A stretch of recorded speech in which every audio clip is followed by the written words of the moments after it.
Hello, everyone. This is Noah and John, and we are from UrbanDigs. And today we're talking Manhattan. And hey, John, again, we've been talking about this phases of this COVID. And again, I think we're going into this next phase. I think we're going into this normalization phase after the destruction phase. And I'm looking at supply; it's around 5,100. I'm looking at pending sale 2,153. Off market is starting to tick down a little bit for the first time.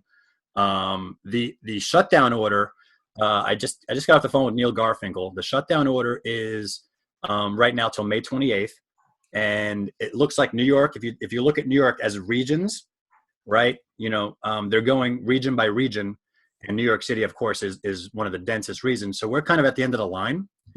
There's a pretty good likelihood that the extension is the shutdown order is going to have to get extended probably one more time, maybe two more times. I don't know the duration of those extensions. All I know is that we're going like lockstep, region by region, across New York until we get to New York City, which again is at the end of the line in terms of density. And you gotta get through a number of check marks with each region to keep going. And that's what we have facing ahead of us. Yeah. So, okay. With that said, we got Ellie Johnson from Berkshire Hathaway HomeServices here. And we're going to get an executive viewpoint here. John, what do you think? I'm looking forward to it. Ellie, from your vantage point, sitting up high, I imagine you see a little bit of everything in terms of sales, rentals, contracts, off markets. And I hope you can share some good stuff with our audience today. I would love to. Thank you for having me. I really appreciate it. Ellie, get right into it. What do you see from we usually have agents on here. So from I know that you like authenticity, and I thought I start with just I can only speak, I like to start with my own office's stats. And from March to date, listings is down 26%, pendings are down 20%, and closed sales are down 60%, which is kind of in line with what you see across the board through all the different companies and markets. My office is fairly small in comparison to some of the other competitors. But I must say that I have a mighty amazing team that is completely dedicated, and a phenomenal company that we were ready from the standpoint of technology to really transition into virtual business immediately when all this pandemic started. Oh, that's great. Office stats are always very helpful because, I mean, again, you bring agents on and they see what they see in their own little world. And some agents I'm talking to are seeing some, not such a terrible market, and they're doing some deals. Let me ask you, Ellie, from a deal volume perspective, any idea what types of negotiability, or, I mean, are most of the deals that your office has seen during COVID, are those kind of legacy? They've seen the property before, or do you have some sight unseen deals? And I'm trying to get a sense of a combination of both. We had the first few deals that were transaction and close were deals that were pending, of course. But April and May, I have to say, has been deals that have been sight unseen, and anything from very high-end rentals north of $20,000 a month. We have a family coming from New Zealand, and they are doing a 2-year with a 30-year option, and they wire all the funds. And it was just a virtual tour with our agent. We are getting exclusives, and it's really being a good listener and understanding and meeting your clients where they're at, as well as the agents as far as their feel for factor. We have a beautiful new listing in Brooklyn where the sellers were ready to list. They wanted us to list. They are in the process of moving, but they will not allow physical visits until they moved out at the end of this month. But they wanted us to begin the process. Interesting. Right. I'm curious, do you have any sort of profile of what these sort of virtual buyers are looking for? I mean, why, there's a lot of fear out there in the market right now in terms of everything stopped, there's a virus and this and that. And I'm curious, what's the profile of a buyer right now from your perspective? I think the buyers that are out there are what I am calling the really true pure curated buyers. These are not speculators. These are people who need to make a change. Their lives are in transition. And unfortunately, it could be because they lost their jobs or because they're relocating from another market.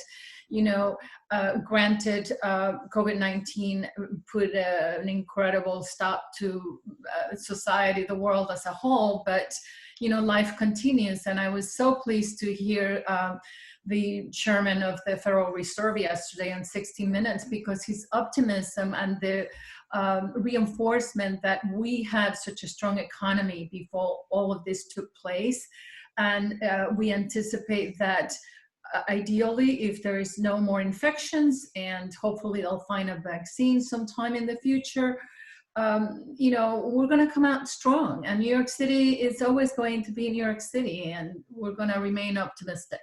Yeah, that's a great point. And part of what Jerome Powell was saying yesterday is that we were doing fine economically before this happened. This is more like a natural disaster. And I look at New York City as sort of a microcosm of that, and that was that we were actually going to rebound coming into this, and January, February numbers were looking good.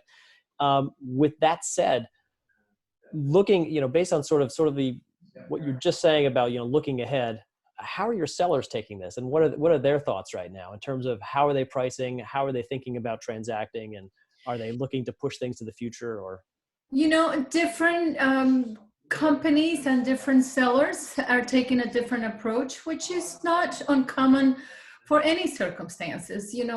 Transaction in residential real estate is so personal, and there's so many variables to consider. Obviously, we do have this, global disaster that no one could have predicted or predict what the future ahead is.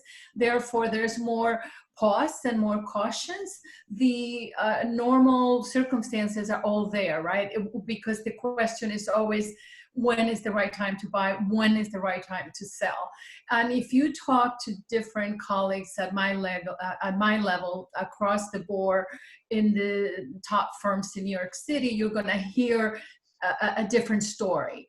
I was reading Fred Peters' statement on one of the publications that he does a write-up, and he was preparing his sellers for a 7 to 10% price adjustments when they come back into the marketplace. Now, again, that was a broad statement without really getting into price points, because I was talking to Noah of line last week when you guys invited me to attend, and I was sharing with him that we have experienced multiple offers in some of our products that are just below $1 million.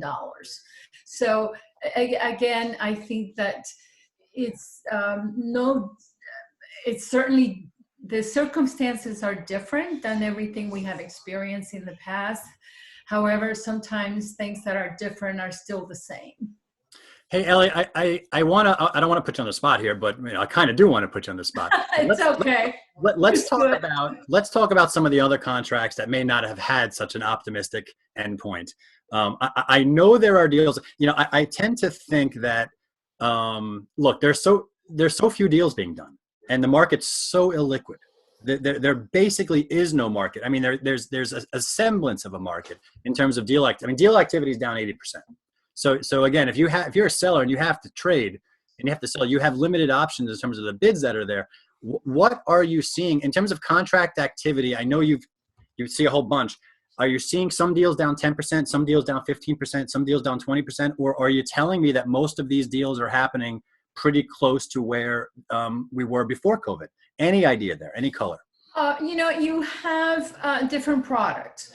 And in some of the new contracts that were being negotiated, but they have not gone under contract as of yet, when the beginning of COVID, the majority of those deals went through without any price adjustments, which was terrific. And I think it was the optimism of the people that are purchasing. Mm-hmm. Then you have deals that are just going under contract right now. And it's the $1 million question: where is that sweet point where the seller feels, I'm not giving my property away or selling in a panic, and a buyer saying, am I getting a reasonable product for the amount of money that I'm spending. So it's going to be a broad range of discounts, and it's really, again, right, it's going to be based on product, based on location, based on pricing, and on the need of that end user consumer. So it's not that question that I can say to you, you know, it's going to be X percentage. I think you're going to see a broad spectrum between, if I had to give you a number, as you said, put me on the spot, it's going to be anything from a 5 to 10% on the upside, and maybe as low as 20% on the downside. Yeah, and that's really the takeaway, is that we have so few deals and so much illiquidity that you have this broad range. Yeah, and that's why it's so hard to answer. And I keep asking everyone, trying to get a number. And I respect that you came out and you gave me a number, because, you know, when I bring agents on, they tell me what they see in their world. And if they've done 5, 6, 7 deals, and those deals are on the median down only 8-10%, then in their world, that's what they're seeing. Correct. And, you know, that's one of the nice things about having somebody that is looking at the burst view, right, from my level, because I'm dealing with even with my agent population and their colleagues. Have you had any deals? All the different stories from, like I said, from one end of the spectrum to the other. Sorry to interrupt. Have you had any situations in your office, any deals put together where you looked at it and you were like, wow, that buyer just got an amazing deal? Well, let's see. Wow, that buyer just got an amazing deal.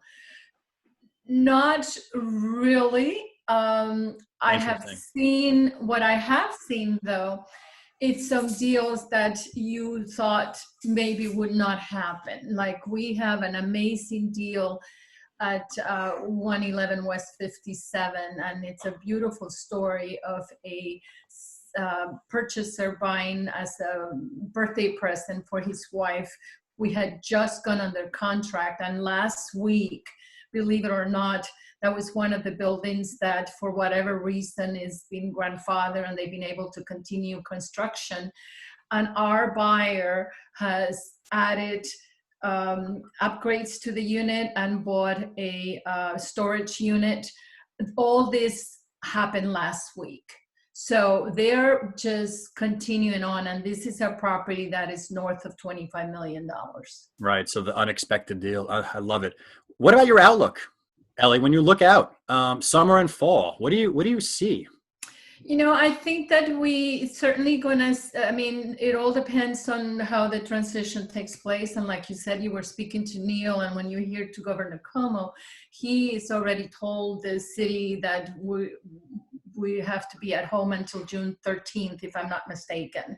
And I know REBNY is putting together guidelines and, you know, just some business practices for all real estate offices. So it's on a day-to-day basis. We have to have good communication. I anticipate that it's going to be whether or not you have two very extreme components that they cannot work without the other. You have the buyers and sellers, and then you have your real estate agents, right? Your salespeople. And there are many salespeople that are probably more concerned than consumers in going back to the trenches and going back to work and transitioning back into their offices. You know, for us who work in high-rise buildings, it's going to be interesting to see how that transition is going to work, because you hear all these comments and rumors like you can only have 2 people on an elevator or whatnot. If that is the case, I'm on the 44th floor of a beautiful high-rise building on Madison Avenue. I'm never going to get to my office. So, right. You know, and I think that people need to be embracing and start discussing the fact that this is the new norm. The message that I give my sales team every week is let's help our clients transition and adapt to this new way of conducting business. Yeah. Because we're not gonna be going about our business the way we always have, and it's not gonna happen in the summer or in the fall. With regards to business, we are all being optimistic to see, hoping that the fall is going to be a combination of the spring market for us. But if we have to be realistic, it's probably going to be, I think, 18 months before we really know the full impact of all of this. Wow. Yeah. That's interesting, Ellie. And I'm working on a piece right now where I think this is going to be like a reverse checkmark type of price action, meaning that I think we're going to have just a destruction, a quick and swift fall. I don't know what that's going to look like. It'll mark the bottom. It'll be like, all right, just fall right to the bottom. It'll probably take 2 or 3 months. So think about March and April. Think about March and April and May. All those deals that were signed finally come to fruition in July, August, and September. So I guess one of those months will be the bottom. And then I think we're going to kind of bounce back quickly, a quick bounce back, and then just be in this new normal. And I think that bounce back will be maybe a 50% retracement of that fall. I don't know, but it'll be like a reverse checkmark type of look to it. I think we're kind of entering, we have a divergence between sentiment in the field and this lagging sales data, Ellie. So the sales data from COVID is going to show in fall. Right. And at the same token, it's not going to have the accuracy, because when you look at all the different markets that we service, just the communities in our neighborhoods, between the Upper East Side to downtown to Brooklyn to, Queens, it's so diversified. And I think one of the biggest things that we are, no one has a crystal ball or has control over, are we, by human nature, right? Are we going to transition back into our workplace and our day-to-day lives, keeping that social distancing that is required not to have another, resurgence of infections? And forget the vaccine. I mean, hopefully it's going to get here when it gets here.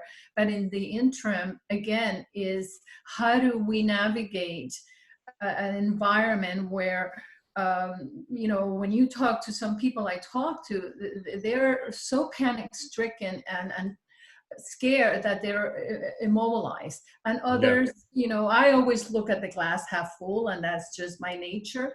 But I have to also be realistic that I'm dealing with people, and there's so many layers of people. So, but it's only going to get better from here, though, because I mean, and this is why I think it's going to be a reverse checkmark, is because we had a complete shutdown. So we're in the extreme. We're physically unable to show, and we're at that point right now where weekly deal volume is, for the most part, probably mostly sight unseen deals. Like we've had the residual legacy portions of that's faded. And so deals happening today are probably virtual deals, and they're in the 40s a week, not a lot. And I think, where are you going to go from here? I mean, like, you're seeing the bottom, you're seeing the destruction, you're seeing the no showing. Like, I think once, did you say June 13th? Is that when the new order is lifted? That's what's the new order that was given as of last Friday. Okay, I thought it was May 20th. Okay, so that makes more sense now, and fits in line, I guess, with what Neil was saying. And so that's what I'm thinking. Sometime in June, we probably will get the go ahead. And when that happens, granted, I know that we're not going to have mass showings and open houses. I think that's obviously a thing of the past. But the people that are viewing, and the showings that do happen, are probably going to be serious buyers. And from what I understand, there are buyers out there that want to play. That is correct. Buyers, they want to play. They want to play in the game. They want to get some discounts. They're ready to take a nibble and see what's going on. And they're waiting to view property. And when that happens, I think you're going to go to a next part of this phase. And it's just going to be a slight shift up from wherever the heck we were before during this shutdown. That's my thesis. So, like, we're in the worst of it now. I'm not saying it's going to be amazingly better once the shutdown. I'm just saying you're going to bounce a little bit off that bottom, because now you get to see property, and now you get to do deals by looking at property, and now you're going to start to see the market come back. But we have to also be cognizant that, like, some of the things that have hindered some of, the transactions and sales, or even putting new listings on the marketplace, is that, New York City is so diverse in the type of product that we use. And in some of our buildings, we have zero access to these buildings. You cannot even send a photographer or a videographer or do a final walkthrough. Some of the delay and some of the closings is because you couldn't get in to do a walkthrough, or some of the listings, especially in the higher end Class A buildings, Upper East Side, Upper West Side co-op buildings. When you have no access to the premises, the seller is ready to list, the broker is ready to launch the property with all the proper protocols and all the resources. But if we cannot videotape that property, or we cannot have access to it, so we have other restrictions that some of the other markets do not have. And I think that that's going to be, once again, based on that co-op board or building board to make those decisions, because their primary responsibility, and so is ours, is the safety of their shareholders and their homeowners. And condos are going to show this. You're going to see a big difference, Ellie, between condo price action and co-op price action. And condos are going to show it. Condos is where you're going to see, if anyone's expecting to see a 20-30% discounts, and you're going to see them. You're going to see them. I guarantee you're going to see the isolated. There are no comps anymore. There are no comps. Right. Think about what you're going to be using for sales in June, July, and August once these COVID trades start filtering in, and it's going to be months of filtering in COVID trades going all the way to the end of the year. You're going to have no comps, and that's what we're going to deal with. So. Yeah. And we can't forget about the fact that we already had distress, new development projects that this is not helping them at all. And unfortunately, we were already seeing a tremendous amount of benefits and incentives that the developers were providing to the purchasers. Yeah. And now it's going to be more than ever. And it's not going to be, the buyer is not going to be looking for just a simple upgrade of amenities or a few years of maintenance or transfer taxes. They are going to want to see those discounts directly into the price. In the price, in the price. And the timing sucks. And I happen to think new development is one of your biggest contrarian plays here, because that's where you're going to see the biggest discounts on the condo side outside of your forced liquidators. That's right. Yeah. Hey, listen, Ellie, we're running out of time. I just have time for one last question here. And that's if I could just shift topics now. And I just want to talk about how agents are transforming their business. And I'm curious what you're seeing in terms of what are some successful things that agents have done to really sort of, stay on top of their game as we've endured this shutdown. They had to get comfortable being in front of a camera. They have to understand that the way we sound, the way we look, that's who we are. So, it's not about, doing a Photoshop. And the successful agents are putting a lot of time and emphasis in how do they outperform their competitors on the social media and the technology platforms. Therefore, they're having to really immerse themselves into understanding and learning the different types of communication that you can do and what's the messaging that you're giving to your client. Because look, there are some great brokers that were doing amazing videos already and being very creative, and their backgrounds maybe were in the acting environment, but there are a lot of brokers that are tremendously well knowledgeable, but they were not necessarily on these online platforms. And I think that you need companies that are supporting them with those resources to help them do that. And that's the name of the game. They have to stand out. They have to, it's not just about doing a 3D tour or a little video of a property or just put in some nice photographs. You really have to be in the film industry, quite frankly, to kind of. Yeah. And you're an advisor now. And like you said, you got to have your message down. And now's the time for the narrative. And we've been saying, show them your clients. They want to see transparency. Show them the numbers, show them the destruction, show them how bad it got, show them the bottom forming and the turnaround. It'll help, because this market's going to only come back, because once the shutdown order stops, it's going to only come back. Like, we're in the worst part of it because we can't transact. We can't do business. So I like your style, Noah, because well, it can't get worse than this. I mean, it's going to bounce at some point in terms of that activity, and then we got to go through the whole price action problem. I mean, I want to see activity come back first. When I say bounce, I'm talking about activity. We're brokers, we want to transact. We're in a transactional business. We want to do volume, and there's no volume. And I'm saying volume shut down to nil. And we're seeing the bottom, and we're seeing the activity bounce back on a weekly basis. So I want to see that come back on a sustained basis, and that's what we're looking for.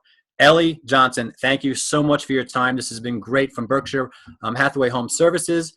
This is Noah and John. We're from UrbanDigs. We're talking Manhattan. Ellie, you stay safe out there, and we'll bring you back on at the end of the year, okay? Thank you. Love to come and celebrate with everyone. I love it. Thanks a lot, everyone. We'll catch you next time. Bye-bye.